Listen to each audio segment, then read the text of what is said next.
Salud amigos, tripulantes de nuestra querida, contaminada y única nave espacial. La misma que, desde la última vez que nos vimos por estos medios, ha dado otra vuelta sobre su eje imaginario y, por supuesto, sigue generando acontecimientos en pleno desarrollo. Acontecimientos que, para finalizar la semana, porque hoy es viernes, gracias a Dios es viernes. Shabbat Shalom, Assalamu Alaikum, Pax Vobis. Recuerden, esos son los tres grandes saludos de deseo de paz de las tres grandes religiones monoteístas que coincidimos en Tierra Santa, ¿no? Dicho esto, en otras latitudes las cosas no están tan santas ni están tan tranquilas. Y habría que recordar los muy dramáticos años, los que tengan edad suficiente o los que la hayan estudiado, de la guerra de Corea, ¿no? Donde salieron en la retirada más vergonzosa los ganadores de la Segunda Guerra, con todos los generales de 4 estrellas que se habían lucido en el frente europeo por parte de Estados Unidos, y por eso quedó dividida Corea en el paralelo 38. No hay tratado de paz, hay un armisticio, nada más. Y siempre hay un roce potencial y permanente acá. La Casa Blanca dice que no ha podido superar esto, y sobre este particular, realmente el tema se está recalentando. Hay desafíos, hay declaraciones. Vamos de una vez, señor director, con los acontecimientos en pleno desarrollo y mostremos la situación que se está viviendo en Corea. De una vez, play. Aquí la tenemos.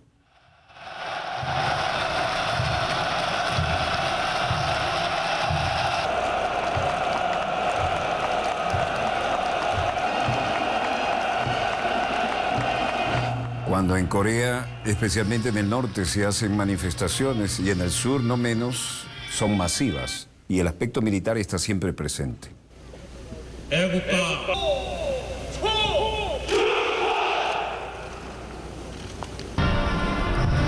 Mientras tanto, la Casa Blanca dice que es demasiado pronto para evaluar las últimas sanciones contra Corea del Norte.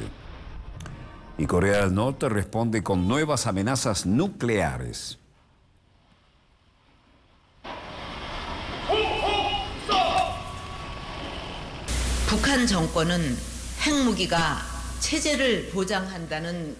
La presidenta surcoreana Park Geun-hye dice: insto una vez más firmemente a Corea del Norte a retirarse de la ilusión de que los programas nucleares garantizan la seguridad del régimen y para que caminen por la senda de un verdadero cambio tan pronto como sea posible. Y luego dijo: si hay alguna provocación por parte de Corea del Norte, les pido que lo castiguemos con severidad a ellos y mostremos claramente el precio que tendrán que pagar y nuestra voluntad de proteger a nuestro país. Bueno, el hecho de que sea una dama la que manda no ha cambiado el discurso y la forma en que se mantiene en Corea del Norte y Corea del Sur, siempre con el dedo en el gatillo, ¿no? Mientras tanto, las Naciones Unidas impusieron nuevas sanciones a Corea del Norte esta semana en respuesta a las pruebas nucleares y de misiles. Park ha instado de nuevo a Corea del Norte a abandonar sus programas nucleares. Y aquí, en Seúl, hay una política de actuar de conjunto, defender las posibilidades de diálogo, pero además actuar sobre el escudo antimisiles. Corea del Sur y Estados Unidos inician el diálogo oficial sobre un escudo antimisiles. Y las conversaciones por el sistema TWAD de alta tecnología. Misiles antibalísticos podrían ser frenados con ese sistema. En Washington, el secretario de prensa de la Casa Blanca decía: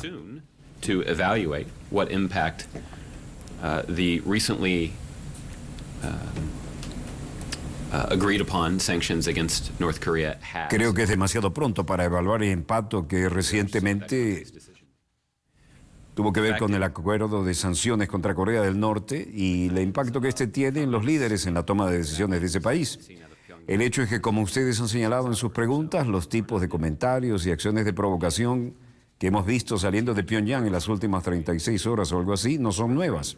Y seguimos instando al régimen de Corea del Norte a abstenerse de realizar actos de provocación y declaraciones que tiendan a agravar las tensiones Y en lugar de ello, creemos que deberían concentrarse en el cumplimiento de sus obligaciones y compromisos internacionales, sobre todo cuando se refieren a su programa nuclear.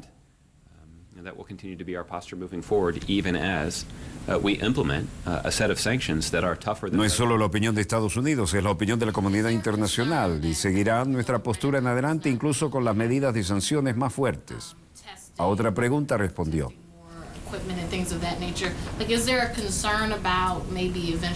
la reportera decía, hay una preocupación, quiero decir, a pesar de la retórica que no es nueva, han estado haciendo más pruebas y más pruebas de equipo y cosas de esa naturaleza. ¿Cómo vamos a actuar?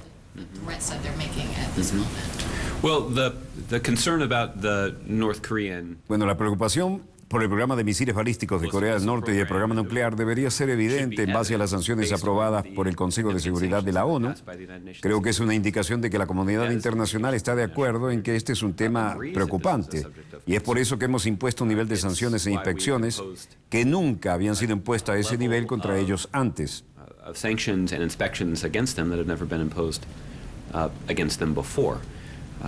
Nuestra preocupación se deriva principalmente de nuestra necesidad de proteger al pueblo estadounidense y hemos hablado acerca de los pasos que la administración ha tomado bajo la dirección del presidente Obama para reforzar la defensa de Estados Unidos en vista de las amenazas que vienen de Corea del Norte.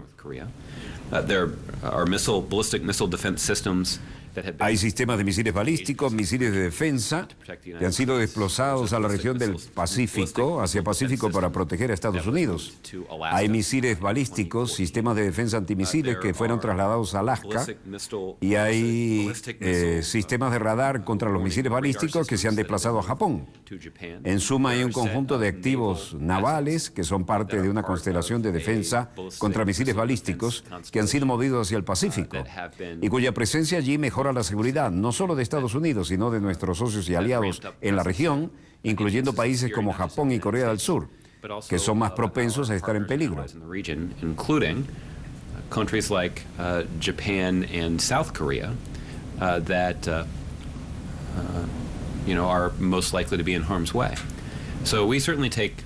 Así que ciertamente tomamos muy en serio las responsabilidades que tenemos para proteger la seguridad de nuestros aliados, Japón y Corea del Sur.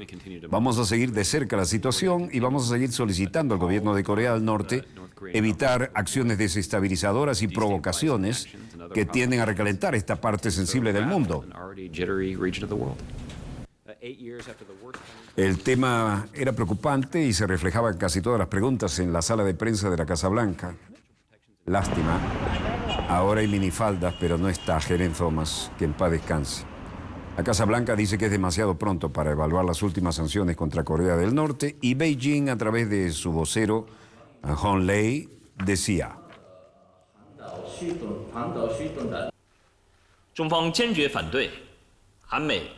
China se opone firmemente a Corea del Sur y los Estados Unidos que pretenden implementar el sistema THAAD en la península coreana y espera que los países en cuestión puedan proceder con cautela a fin de no dañar los intereses y seguridad legítimos de China.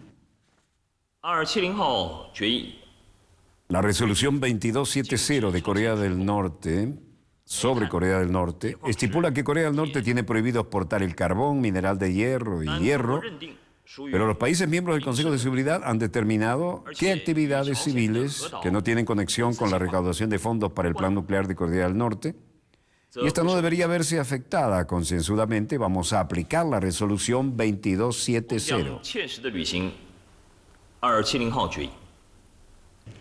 Por su parte, Corea del Norte, a través de su cadena oficial y con el énfasis típico de sus locutores a la hora de expresar la posición vertical de su gobierno, esta es la Cancillería china, ¿no?, de la que acabamos de oír, la posición sobre el tema Corea. Le decía que la cadena de televisión de Corea repostó con su comunicado oficial.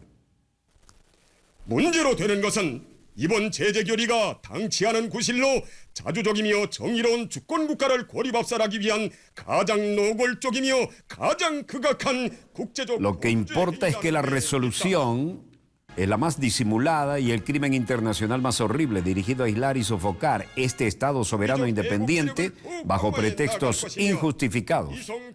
Vamos a reforzar la disuasión nuclear de nuestra autodefensa y avanzar en el camino de convertirnos en una superpotencia y con satélites.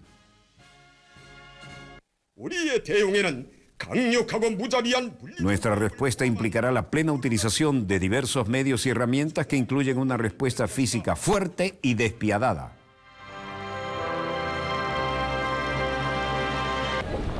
En suma, Corea del Norte responde a las sanciones y las amenazas de la ONU con nuevas amenazas nucleares. El líder de Corea del Norte, Kim Jong-un, ordenó a sus Fuerzas Armadas que estén preparadas para lanzar ataques nucleares en cualquier momento. Así lo informó la cadena oficial, como acabamos de ver, en esta escalada retórica que acaso refleje la verdadera capacidad nuclear del país. En Pyongyang, este ciudadano Cho Yong-min dice: me hace sentir mucha rabia que Estados Unidos y sus seguidores adoptaran esta resolución y que digan que por tener una fuerza de disuasión nuclear de autodefensa estamos violando el derecho internacional y que agreguen a eso la penalización a nuestros derechos para el desarrollo pacífico aeroespacial. Y otro ciudadano, Pyonghó, decía: creo que tenemos razón, debemos ser capaces de impulsar nuestra fuerza nuclear, tanto en calidad como en cantidad. En suma, Corea del Norte seguirá con su programa nuclear y nadie lo va a detener. Esto es Futenma y Henoko en Japón. Encuentro de alto nivel. Primer ministro japonés Shinzo Abe y gobernador de Okinawa Takeshi Onaga. Shinzo Abe dijo: vamos a aplicar fielmente el acuerdo de resolución y detener las obras en construcción del relleno sanitario. Un acuerdo sobre la base de Estados Unidos, primer paso, que acercan a Japón y Okinawa. Pero el ministro de Nippon, Shinzo Abe, ordenó suspender las obras de construcción de la nueva base militar estadounidense de Futenma en la prefectura de Okinawa, al suroeste, por la que mantiene una batalla legal con el Ejecutivo local.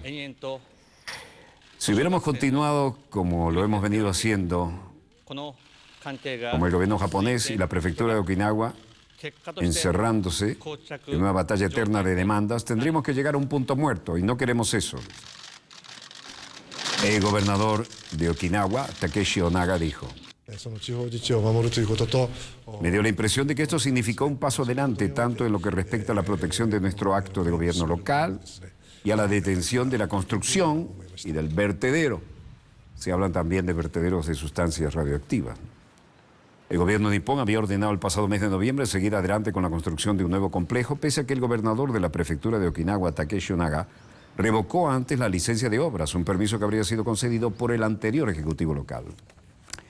Estados Unidos está militarizando el mar meridional de China, indica el portavoz máximo del órgano legislativo chino.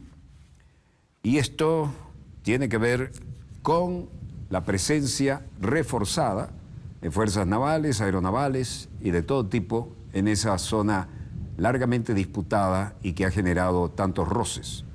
Fu hizo estos comentarios al responder a una pregunta de un periodista de la cadena estadounidense CBS sobre la construcción de instalaciones militares por parte de China en las islas y arrecifes en el mar meridional de China. Recuerdan que de los islotes hicieron verdaderas instalaciones. De acuerdo con su estrategia de pivote hacia el Asia-Pacífico, Estados Unidos ha decidido desplegar también una mayor parte de su fuerza naval en la región, y esto lo denunció Fu. Recordarán ustedes que hubo encontronazos recientes que les mostramos y reiteramos aquí. También está reforzando la presencia militar en la región Asia-Pacífico con sus aliados. ¿No es esto militarización?, preguntó como respuesta, agregando que acusar erróneamente a China de militarización en sus aguas es un acto hegemónico sobre el lenguaje, lo que también llevará a equívocos sobre el análisis de la situación. Y recordemos aquí que hasta en el fondo del mar, mediante un brazo robótico, clavaron su propia bandera. China está decidida a ejercer soberanía como la gran potencia nuclear que es. La mayoría de los legisladores y la gente común de China no está contenta ni de acuerdo con la exhibición de fuerza militar de Estados Unidos mediante el envío de barcos de guerra a las aguas cercanas a las islas y arrecifes del mar meridional de China. Beijing continuaba el ping-pong de comunicados. Hong Lei, vocero de la Cancillería, decía: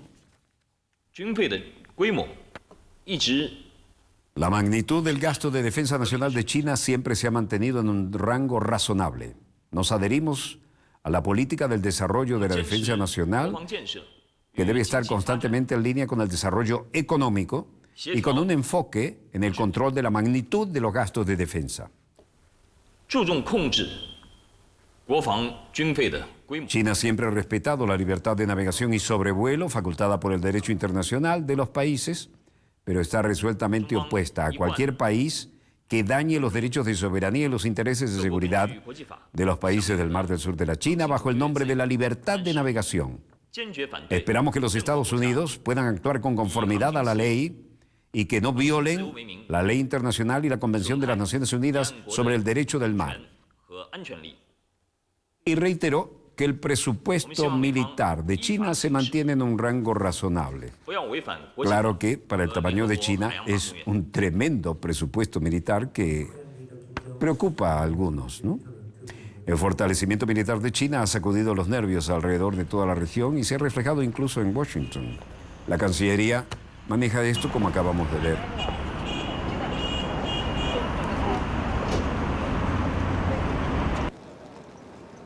La gran plaza de Tiananmen, el gran salón del pueblo,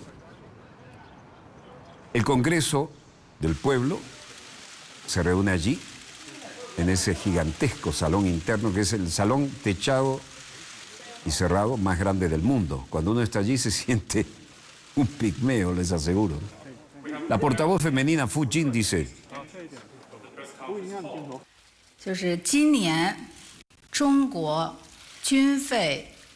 este año el presupuesto de defensa de China mantendrá un crecimiento, pero la cantidad de crecimiento será menor que el del año pasado, entre un 7 y 8%. La expansión de las construcciones en el Mar del Sur de China es extremadamente necesaria. Esto es algo que el pueblo chino da todo el apoyo a esa iniciativa y creen que estas islas están lejos de nuestro país, del continente, y que deben tener su propia capacidad de defenderse, por lo tanto, a sí misma. Y el despliegue de instalaciones de defensa es simplemente una necesidad.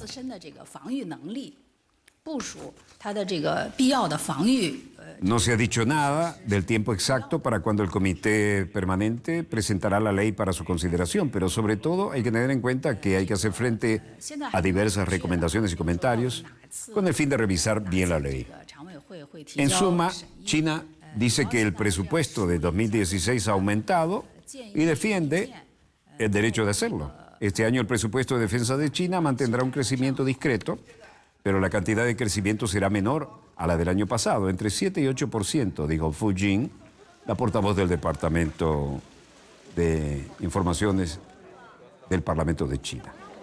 Esto sigue casi ininterrumpidamente una trayectoria de 2 décadas consecutivas de aumento de presupuestos de defensa de 2 dígitos. En París, la canciller Angela Merkel y el presidente François Hollande en una bilateral. Angela Merkel dice: era importante que los 4 jefes de Estado y de Gobierno hablaran por teléfono con el presidente ruso Vladimir Putin y me gustaría hacer hincapié en que el respeto a la cesación del fuego es un mensaje importante que fue confirmado por el presidente de Rusia hoy en día. Los ataques a Daesh, limitado al Estado Islámico, y la parte de Al-Nusra. Und gleichzeitig die Al-Nusra-Front. Wir haben gebeten, dass auch Russland seinen Einfluss geltend macht, dass das auch für das Assad-Regime gilt und auf die spezielle Bedeutung auch der Situation in Aleppo hingewiesen. Alemania y Francia están completamente de acuerdo sobre la necesidad de proteger fronteras exteriores, dijo. Y François Hollande dijo: nuestro objetivo es poner el espacio Schengen de nuevo en orden y reforzar la coordinación, la solidaridad y el refuerzo de las acciones comunes. Eso es lo que tenemos que establecer juntos los países de la zona Schengen y poner guardias fronterizos en el lugar y que van a ser desplegados en este verano. für Syrer aus Jordanien und dem Libanon. Alemania y Francia están completamente de acuerdo sobre la necesidad de proteger fronteras exteriores, en parte para mantener la circulación en Europa, que sea capaz de eliminar progresivamente los controles en las fronteras interiores, y también por razones de seguridad, porque necesitamos saber quién está entrando en Europa, dijo Angela Merkel. Y Grecia tiene un papel esencial que desempeñar porque es un país que tiene una frontera exterior. Pero si estamos hablando de las fronteras marítimas de Turquía, también estamos preocupados. Por eso, la parte central del Consejo Europeo el lunes tendrá una reunión con el primer ministro turco Ahmet Davutoglu. Wird ein Schwerpunkt des Rates am Montag das Zusammentreffen mit dem türkischen Ministerpräsidenten Ahmet Davutoglu sein. Por su parte, otra pregunta, François Mitterrand dijo, los refugiados sirios que huyen de la guerra han de tener cabida lo más cerca posible de su país. Doivent être accueillis au plus près, autant qu'il est possible, de leur pays. C'est-à-dire Significa que en Turquía, en el Líbano, en Jordania, y tenemos que proporcionar la asistencia necesaria para que así sea. apporter les aides indispensables. Merci. El que reclama el apoyo in extremis de Hollande para aliviar el caos migratorio. Y acudió este viernes a París en un desesperado intento de que Francia le ayude a aliviar el caos migratorio en Europa, de paso, la complicada situación política, ¿no? Y Federica Mogherini hablaba hoy en París también y decía, gracias por su pregunta, voy a ser breve porque la atención será principalmente sobre la situación en Siria y el trabajo que hemos hecho hoy y los días anteriores es para tratar de reanudar el proceso político en Siria, apoyando el trabajo de Stefan de Mistura. El acceso de la ayuda humanitaria en Siria, en el que la Unión Europea desempeña un papel muy importante, y sobre el alto el fuego. L'Union européenne a un rôle très important, même dans ce jour, et sur le cessez-le-feu. Mais sur la route de Balkans, je viens... Pero sobre la ruta de los Balcanes que han regresado esta mañana de Tirana, y en particular la Comisión Europea, que ha ido a ver esto y puesto en marcha un sistema de ayuda humanitaria dentro de sus fronteras, tomaron esta decisión hace 2 días en la Comisión Europea para asegurarse de que la ayuda humanitaria que se pone en el lugar fuera de nuestras fronteras también pueda ser posible dentro de nuestras fronteras de la Unión Europea. Eso es muy importante con el fin de evitar una mayor crisis humanitaria. Au dehors de nos frontières, soit possible aussi dans nos frontières de l'Union européenne. C'est très important pour éviter des crises humanitaires majeures. Vous êtes sur la même longueur d'onde que... En suma, París, Londres, Berlín, la Unión Europea ven un avance real pero insuficiente en Siria, ¿no? Edimburgo, David Cameron en Escocia, con alguna ironía. Thank you very much, Ruth. Thank you, everyone. It's not every day an Englishman gets such applause at Murrayfield, so I remember actually... No es todos los días que un inglés consigue tal aplauso en Murrayfield. Recuerdo en realidad la primera vez que vine aquí con algunos amigos que éramos estudiantes y vine aquí para ver rugby, creo que en 1990, después que Inglaterra fuera golpeada profundamente. Yo recuerdo que caminaba hacia el centro de la ciudad, nos metimos en una tienda a comer algo y no me olvido de la radiante sonrisa del hombre que nos recibió. ¿Y qué tal, muchachos? ¿Quieren una torta de jambo? Realmente creo que es el momento para aquellos que quieren escucharnos de explicar cómo Escocia se vería si no fuéramos y empezáramos a dar a los votantes algunos de estos hechos. Es para que los agricultores abran los ojos y vean que si Escocia se sale de aquí, va a tener que pagar aranceles. Y si es así, ¿cuánto? ¿Han pensado en eso, no? Es decir, los que quieren salirse de la Unión Europea les está frenando el argumento y sacó sus mejores sonrisas y sus mejores motivaciones. Hagamos más grandes las cosas. Saldremos por ahí durante los próximos 62 días y vamos a ganar también para Escocia. Gracias. En suma, les dice, Escocia es más fuerte como parte del Reino Unido y de la Unión Europea. Entiéndanlo, porque es necesario que así sea. Cameron dijo que salir de la Unión Europea tendría efectos catastróficos en la agricultura y en las exportaciones de Escocia, y ha añadido que la negociación desde afuera del bloque podría significar tarifas muy costosas para los agricultores. Y cuando le hablan del bolsillo a los escoceses es un buen argumento, les resulta muy sensible. Es para que se vean los agricultores a los ojos y se digan cuánto van a tener que pagar de aranceles, y es así, cuánto. Y los aplausos no bajaban, ¿no? Madrid. Princesa Cristina sigue siendo el protagonista de las noticias. La infanta Cristina, en realidad, confía en la inocencia de su marido. ¿Qué más podría decir? La hermana del rey de España, Cristina de Borbón, aseguró que en un tribunal que tiene confianza en su marido. La hermana del rey, hija del rey, pues sea un país en el que se juzga a todos por igual y que si has cometido un delito o hay sospechas de que has cometido un delito, pues te lleven a los tribunales. Esto lo decía Beatriz Portero. Alba Ochoa, 16 años, estudiante, también quería expresar su indignación. Decía que esto era vergonzoso. Vergonzoso. Porque, como dijeron ayer en la tele, que es como un juicio a plato, que ya sabía las preguntas y todo, y al final no va a ir ni a la cárcel ni nada. Así que, decepcionante, la verdad. En realidad, nadie está ahora a favor de lo que está pasando con la corona. Que para mí son unos inútiles, porque negarse a contestar a las preguntas de la acusación, de la abogada de la acusación, demuestra que tiene cosas que ocultar. Y eso es un error tremendo que le va a costar muy caro. Cada vez más desprestigiada esta neomonarquía, la hermana del rey de España, Cristina Borbón, aseguró ante un tribunal que fue la confianza en su marido la que le llevó a crear medidas con él a una empresa y supuestamente se desviaron fondos públicos, por lo que está implicada en una trama de corrupción. Claro, el hombre que dio el braguetazo quería valerse de su posición para hacer dinero rápido. Responsabilidad, dado que si ella está confiando en alguien que a su vez goza de toda su confianza y que a su vez está asesorado por terceras personas, pues ella no puede tener ninguna responsabilidad porque ha delegado en alguien pues, en quien se puede confiar. Pero por otro lado está defendiendo a su marido al decir que cree en su inocencia y además que no era él quien hacía todo, sino que de alguna forma su actividad estaba controlada o supervisada con asesores externos. Dejamos el palacio y el culebrón de la monarquía española, que no tiene parangón, y vamos a Noruega. Siguen las maniobras de las que hablábamos, con gran despliegue, mucho músculo. La Infantería de Marina de los Estados Unidos en vehículos anfibios de asalto, nuevamente llegando a las heladas tierras de Noruega, preparaciones para eventuales escenarios de combate en tierras muy frías. ¿Creen ustedes que esto tendrá que ver todavía con los criterios de la Guerra Fría y pensando en Rusia? La Infantería de Marina con sus helicópteros Stallion, sus elementos. Esta es una pieza de artillería volante, ¿no? Y también los otros de apoyo logístico para traer todo lo que se necesita en un puesto avanzado de infantería. El color claro, por supuesto, para mimetizarse en una guerra en un ambiente blanco de nieve y de hielo.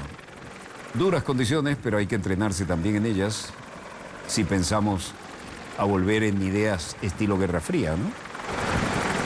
Porque hasta Napoleón fue derrotado por el general Invierno, en lo que hoy ha vuelto a ser Rusia.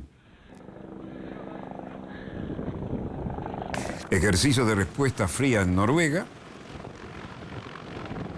Hay que combatir con el clima primero ahí, antes de combatir con el enemigo. Las tropas de Bélgica, Canadá, Dinamarca, Finlandia, Alemania, Letonia, Países Vascos, Polonia, España, Suecia, Reino Unido, Estados Unidos, Noruega, están tomando parte este año de ejercicios amplísimos y además varias unidades participantes de lo que tiene en su panoplia militar la Organización del Tratado del Atlántico Norte. 15.000 soldados de todo el mundo en la llamada respuesta fría y todos los medios modernos para desplazarse en esos desangelados ambientes.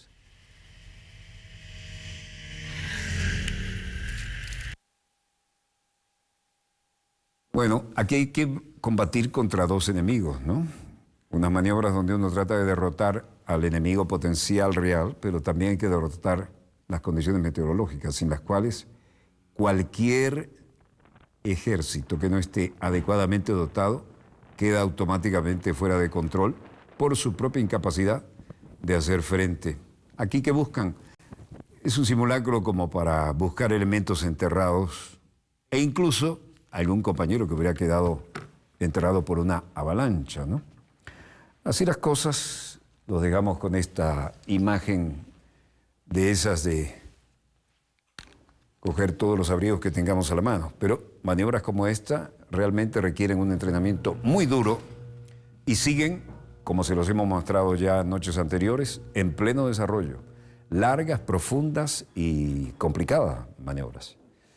Bueno, queremos mostrar un presente institucional que nos tocó de cerca, señor director, cuando usted guste. Quiero agradecer enfáticamente al mayor general Juan Francisco Romero, comandante general de la Policía Nacional Bolivariana, el general Juan Francisco Romero Figueroa, y a Min González, quien hizo el contacto, por mandarnos este estupendo y nuevo uniforme de la Policía Nacional Bolivariana, junto con la gorra que lo acompaña, que llevaremos en su momento con mucho orgullo, como llevamos todos los demás componentes. Realmente un diseño estupendo, ¿eh? Los felicito, cumple con todas las funciones y además es reversible y en la noche es absolutamente fluorescente en la respuesta a la iluminación. Bueno, no veo en los monitores de nuestros satélites nada que mejore la pauta que tenemos. Lo que está presente es, por ejemplo, lo de la Asamblea Nacional en China y algo de las maniobras que acabamos de mostrarles, así que vamos un poco por delante. Breve corte y volvemos con más acontecimientos en pleno desarrollo. No se vayan, ya volvemos. Continuamos con los acontecimientos en pleno desarrollo y quiero compartir con ustedes y agradecer el envío de 2 libros importantísimos del muy querido y recordado Juan Bosch, líder político histórico, que en momentos difíciles tuve la oportunidad de entrevistar y acompañar y estar en su querido país. De Cristóbal Colón a Fidel Castro, un estudio histórico profundo y detallado como todo lo que hacía él.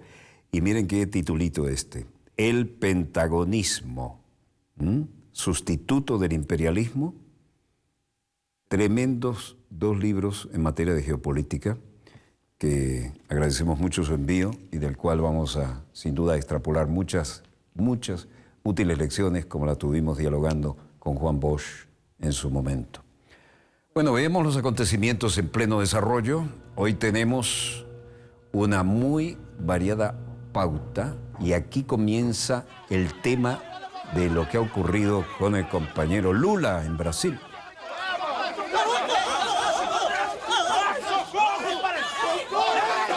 El presidente Maduro expresa su respaldo y solidaridad a Lula da Silva, quien tras ser interrogado dijo, me han prendido fuego en mí, pero la lucha sigue.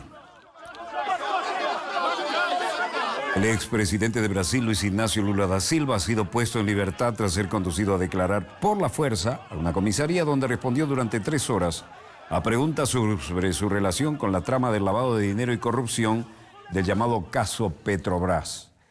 Y repartieron con ganas golpes a diestra y siniestra, ¿no? El exmandatario llegó a media tarde a su casa de São Bernardo do Campo, en la región metropolitana de São Paulo, donde le esperaba una multitud de personas que vitoreaban su nombre y que coreaban Lula, guerrero del pueblo brasileño. Entra lá. Respetar São Bernardo, gente. São Bernardo, vai lá. Vai lá, Nizar, vamos lá. Leva lá. O que está acontecendo aqui é uma tentativa de golpe contra o Estado de Direito. E é contra isso que nós estamos protestando hoje. Nenhum cidadão... Juliana Souza dice, lo que está sucediendo aquí es un intento de golpe contra el gobierno y esto es lo que estamos protestando en contra hoy. Ningún ciudadano debe ser removido de su casa sin prueba y sin acusaciones. ¿Dónde están las reformas y por qué ha sucedido esto? Y luego, Adenildo Aguiar, seguidor de Lula da Silva, también decía, he sufrido hambre, he trabajado mucho en la mala y en mis tiempos en el campo. Hasta que tenía 18 años, nunca había tenido nada, no poseía nada, ni siquiera una bicicleta. Para mí, Brasil solo empezó a existir después de que Lula llegara y cambiara la política. Antes de que Lula llegara, lo único que yo tenía era sufrimiento. Bueno, siguen los interrogatorios. Já passou de metro. Presta atenção. Esse filho da puta ficaram... Já passei fome, já trabalhei muito na roça. Trabalhei até os meus 18 anos, nunca tive condições de ter nenhuma bicicleta. Para mim, o Brasil só existe depois do Lula. Antes do Lula, para mim, foi sofrimento.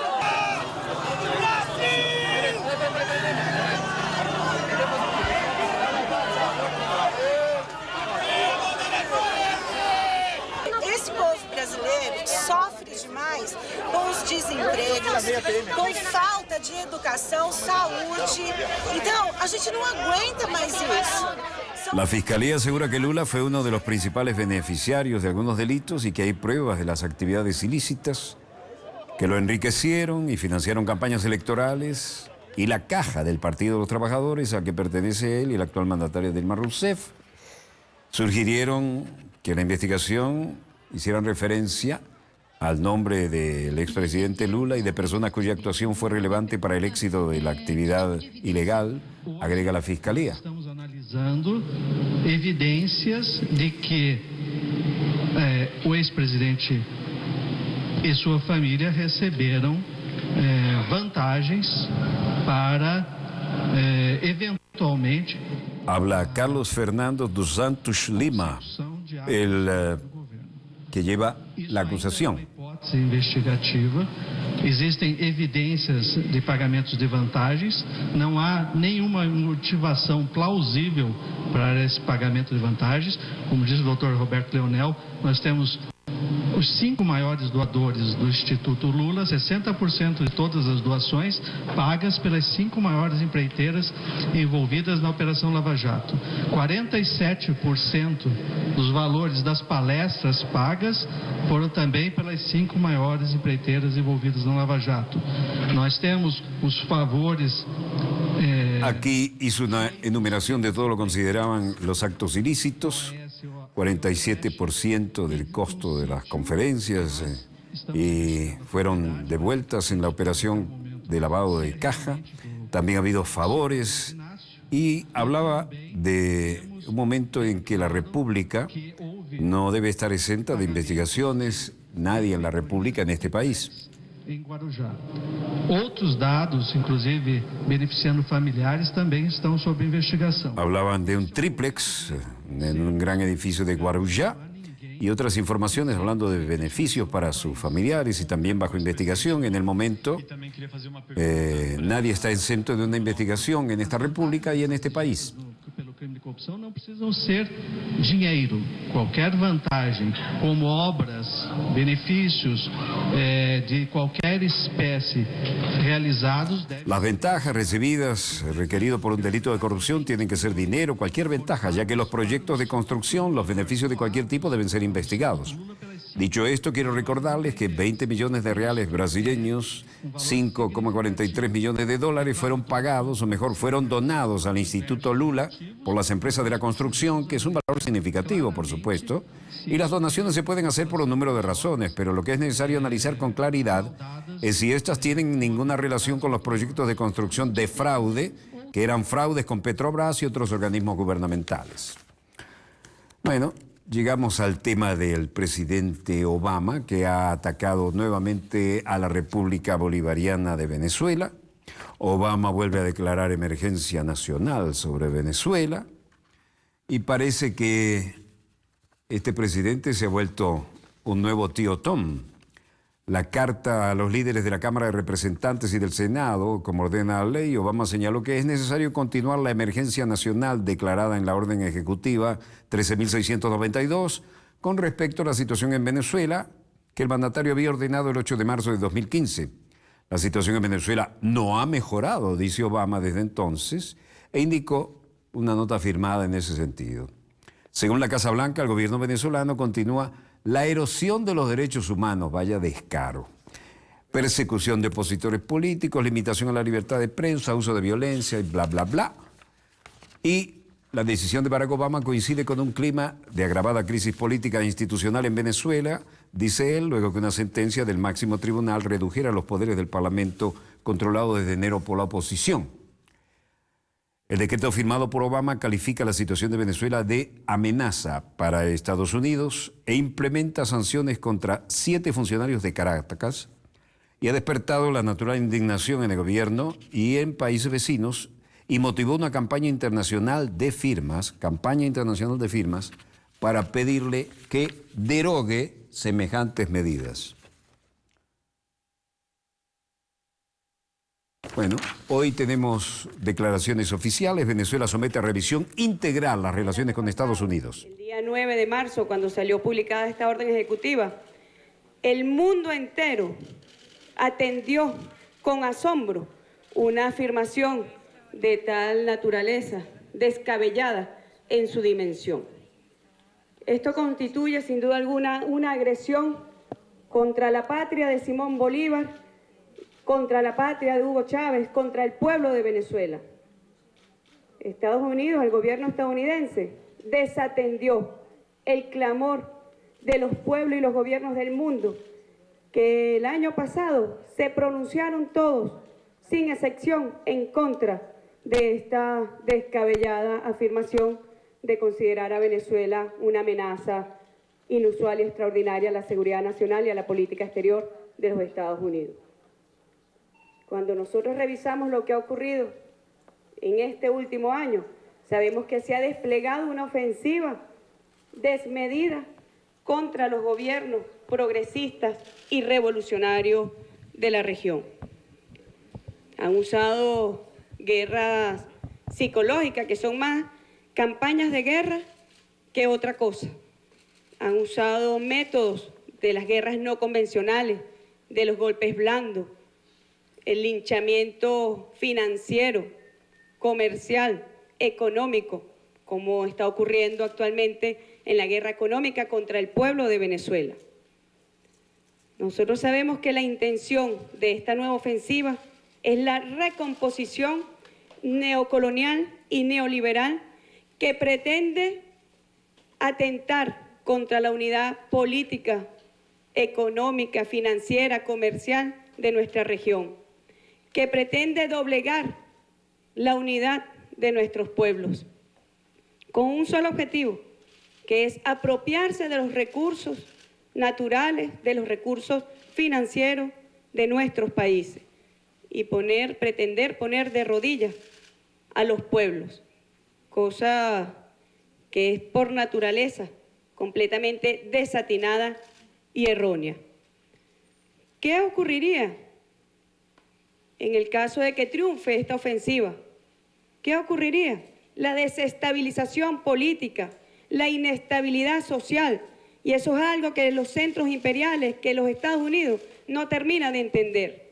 La realidad que significan los procesos de unidad y de reconquista de la soberanía política y económica de nuestros pueblos. Ya el año pasado los pueblos del mundo lo dijeron. Venezuela no es una amenaza, es una esperanza por lo que constituye su modelo de referente, lo que constituye la revolución bolivariana, un referente político, un referente ideológico que recompone la independencia para nuestro país y sin duda alguna ejemplo para otros países. Yo voy a pasar a leer el comunicado oficial en respuesta a esta agresión que constituye nuevamente una violación flagrante a los principios y propósitos de la Carta de las Naciones Unidas, que pretende echar por la borda la vigencia del sistema de las Naciones Unidas a través de estas acciones unilaterales y extraterritoriales. Venezuela hace 200 años decidió ser libre, independiente frente a cualquier imposición imperial. Y hoy nosotros ratificamos ese espíritu antiimperialista del pueblo de Venezuela y de su revolución. República Bolivariana de Venezuela, Ministerio del Poder Popular para Relaciones Exteriores. La República Bolivariana de Venezuela repudia enérgicamente la renovación de la orden ejecutiva dictada por el presidente de los Estados Unidos de América, Barack Hussein Obama, que de forma inexplicable insiste en declarar a Venezuela como una amenaza inusual y extraordinaria a la seguridad nacional y a la política externa de los Estados Unidos. El unilateralismo y extraterritorialidad practicados permanentemente en el mundo por el gobierno estadounidense, constituyen una violación flagrante a los principios y propósitos de la Carta de las Naciones Unidas, así como al Estado de Derecho internacional, amenazando la vigencia del multilateralismo y sus mecanismos protectores y garantistas de los principios de no injerencia en los asuntos internos y de igualdad soberana de los Estados. La República Bolivariana de Venezuela condena el doble rasero del gobierno de los Estados Unidos, que siendo uno de los países donde la violación de los derechos humanos es una política de Estado y el belicismo extremo es practicado en regiones enteras del mundo, negando de esta forma el acceso masivo de los pueblos a los derechos humanos, pretenda dar lecciones a otros países de lo que adolece intencionalmente para justificar su intervencionismo. Venezuela denuncia ante la comunidad internacional que esta agresión incita a los factores antidemocráticos y violentos de la oposición venezolana para atentar contra la institucionalidad del país y sus autoridades legítimas y constitucionales. El gobierno estadounidense, en una muestra más de su arrogancia, ha desatendido los llamados de los pueblos del mundo y de la comunidad internacional contenidos en las declaraciones de la Unión de Naciones Suramericanas, del ALBA, Petrocaribe, Movimiento de No Alineados, G77 más China y la CELAC, que exigieron expresamente la derogación y no renovación de esta insólita orden ejecutiva. El gobierno venezolano ha decidido, en consecuencia, someter a revisión integral las relaciones con los Estados Unidos de Norteamérica. Desde este suelo sagrado salió un puñado de hombres a conquistar la libertad y la independencia de gran parte del continente americano. 200 años después de esa gesta libertaria, Hugo Chávez reivindicó nuestro derecho a ser libres y soberanos. Venezuela, sus mujeres y hombres de bien, hacemos nuestra la frase visionaria de nuestro padre libertador Simón Bolívar. Los Estados Unidos parecen destinados por la providencia para plagar de miseria en nombre de la libertad. Más vigente que nunca este pensamiento de nuestro libertador. Con gusto vamos a contestar las preguntas previstas. Vamos a iniciar la rueda de prensa, el ciclo de preguntas con Benevisión. Milagros Zambrano. Buenas tardes, canciller. Además de revisar las relaciones con los Estados Unidos que usted acaba de decir al leer el comunicado, ¿cuáles serían las otras acciones que se tomarían luego que se conociera esta orden de continuidad del decreto del gobierno de los Estados Unidos? Como bien informamos, vamos a hacer una revisión integral y anunciaremos muy pronto las acciones en sus distintas dimensiones. Esta renovación ratifica e insiste nuevamente en una agresión en contra de Venezuela. Supone además una violación flagrante al derecho internacional público. Las acciones estadounidenses dirigidas al unilateralismo, a la imposición extraterritorial de sanciones, no está permitido por el sistema multilateral vigente. Cuando Estados Unidos acomete este tipo de agresiones, simplemente le está dando la espalda al sistema multilateral.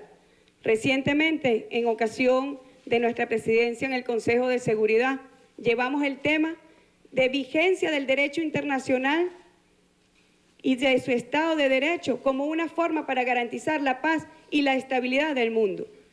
Cada vez que se cometen este tipo de acciones unilaterales, se abren las puertas para la violencia, se abren las puertas para alterar la paz de las naciones.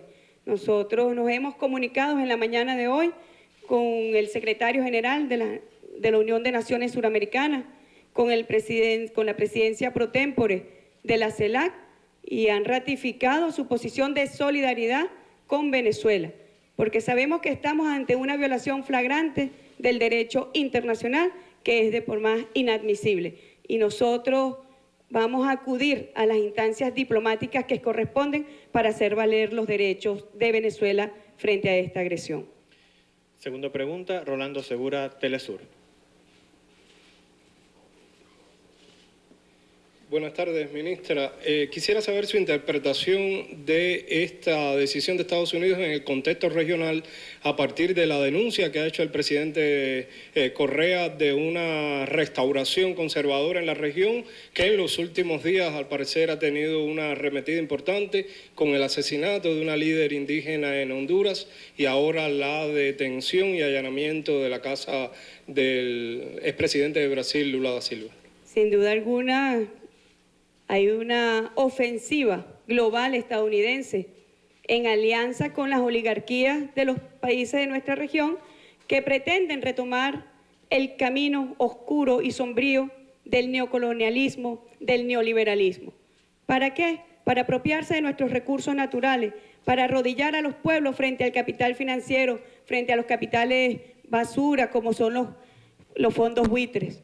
Nosotros sabemos que esta recomposición está desplegada por toda la región y hemos hecho una alerta de la amenaza cierta que se cierne sobre nuestros pueblos que pretenden derrocar la unidad y la independencia política que nos hemos dado con tanto esfuerzo, con tanto sacrificio, con tanta lucha, con un único objetivo, que es la búsqueda de la inestabilidad social de la región. Es una amenaza cierta que busca incluso llevarnos a situaciones de desestabilización, como vemos está ocurriendo en otras regiones del mundo, donde la participación directa de Estados Unidos y sus aliados imperiales lo que ha llevado es tristeza y sufrimiento. Cuando nosotros vemos lo que está ocurriendo en el Mediterráneo, en los países del Medio Oriente, cuando vemos a los grupos extremistas violentos y el terrorismo desplegado, muchas veces con soporte y apoyo logístico financiero de estos centros imperiales, que tienen un doble rasero para referirse a la violencia, para referirse al terrorismo. El terrorismo es bueno cuando le sirve para derrocar a los gobiernos que no son afines a sus pretensiones. Bien lo dijo el presidente Barack Hussein Obama el año pasado. Tenemos el ejército más poderoso del mundo y estamos dispuestos a torcerles el brazo a aquellos a quienes no estén plegados a nuestros designios. De tal forma que esa recomposición o esa restauración conservadora está obviando una realidad. Hoy lo vimos con lo que pasó con el presidente Lula da Silva. Desde acá nuestra solidaridad al expresidente da Silva. En este momento, el alto mando político de la Revolución Bolivariana se encuentra estudiando las acciones que vamos a anunciar para contrarrestar justamente este plan que busca la restauración conservadora. Acaba de declararlo el expresidente Lula. Él no se va a doblegar y no se va a rendir. Y su voz es la voz de los pueblos, de nuestro continente, de todos los movimientos sociales, políticos, que no nos vamos a arrodillar y no nos vamos a rendir frente a estas pretensiones y agresiones imperiales. Bueno, hasta aquí las contundentes declaraciones de la ministra de Relaciones Exteriores de la República Bolivariana de Venezuela desde la sede de nuestra Cancillería. Y ciertamente esto marca la pauta de cómo están y a qué nivel, después de semejantes decisiones provenientes del titular de la Casa Blanca, las relaciones bilaterales. Ciertamente no van a encontrar aquí un pueblo sumiso, ni van a encontrar aquí quien les haga el campo orégano para ser coloquiales, ¿no? Pero esto parece ser solo el comienzo. Hace tiempo dijimos, esto es solo el comienzo. Esto es una escalada que va en contra de todas las naciones que mantengan una actitud vertical, independiente, en el ámbito de la patria grande latinoamericana y caribeña. Por supuesto, siempre habrá genuflexos y sumisos. Cipayos hay en todas partes. Bueno, hoy es viernes. Gracias a Dios es viernes. Shabbat Shalom, Assalamu Alaikum, Pax Vobis. Recuerden, en esta tierra de gracia llamada República Bolivariana de Venezuela, convivimos en santa paz los seguidores de las tres grandes religiones monoteístas y de todas las otras. Así que no vengan a irrespetar eso, por favor. Ya está bueno, estas son viejas historias. Volveremos el lunes, Dios mediante, cuando nuestra querida, contaminada y única haya dado 3 vueltas sobre su eje imaginario y estemos aquí para contarles la pequeña gran historia de las próximas 72 horas. Desde el estudio 3 de Venezolana de Televisión, el canal pionero de la República Bolivariana de Venezuela, finaliza aquí Dossier, el programa decano en todo el hemisferio occidental de la información internacional vía satélite. Les habló su productor y conductor, Walter Martínez. Gracias por permitirnos estar allí con ustedes. Disponga usted de las cámaras, señor director.